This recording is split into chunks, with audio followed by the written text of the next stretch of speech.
পতাকা উত্তোলন ও শহীদ বেদিতে মাল্যদানের মধ্য দিয়ে পশ্চিমবঙ্গ রাজ্য প্রতিবন্ধী সম্মেলনী কালিয়াচক ১ ব্লক কমিটির ষষ্ঠ সম্মেলন অনুষ্ঠিত হল কালিয়াচক নিম্ন বুনিয়াদী প্রাথমিক বিদ্যালয়ে।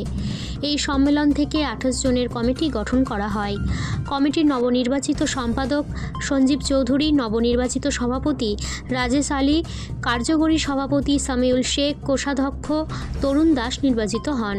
উপস্থিত ছিলেন পশ্চিমবঙ্গ রাজ্য প্রতিবন্ধী সম্মেলনী মালদা জেলা সম্পাদক শেখ সারেক, জেলা কার্যকরী সভাপতি নঈমুদ্দিন শেখ, রাজ্য কমিটির সদস্য রাজেশ আলী সহ স্থানীয় নেতৃত্ব।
বিষয়টা হচ্ছে আমাদের যে পশ্চিমবঙ্গ রাজ্য প্রতিবন্ধী সম্মেলনী প্রতি ৩ বছর অন্তর কমিটি গঠিত হয় এবং কমিটিটা এই জন্য গঠন করতে হয় যে আমরা যে দেশে বাস করছি এবং যে রাজ্যে বাস করছি প্রতিবন্ধীদের জন্য আরপিডি অ্যাক্ট 2016 আইন হয়েছে।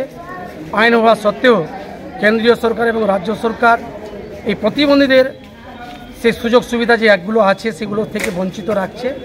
এই কমিটি আগামী দিনে তাদের লড়াই আন্দোলনের মাধ্যমে তাদের অধিকারটাকে ছিনিয়ে নিতে পারবে, এই জনগণের কাছে এটাই আমাদের বার্তা। আপনার নাম?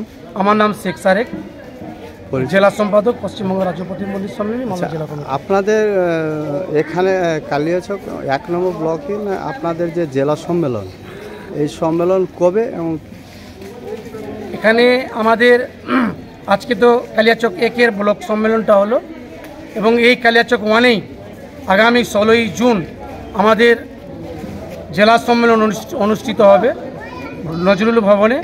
আমরা যে সম্মেলনটা করছি বিভিন্ন জেলার বিভিন্ন ব্লকে প্রতি 3 বছর অন্তর যেটা হচ্ছে বিভিন্ন ব্লকে ঘুরে ঘুরে হয়। এবার হচ্ছে আমাদের কালিয়াচক 1-এই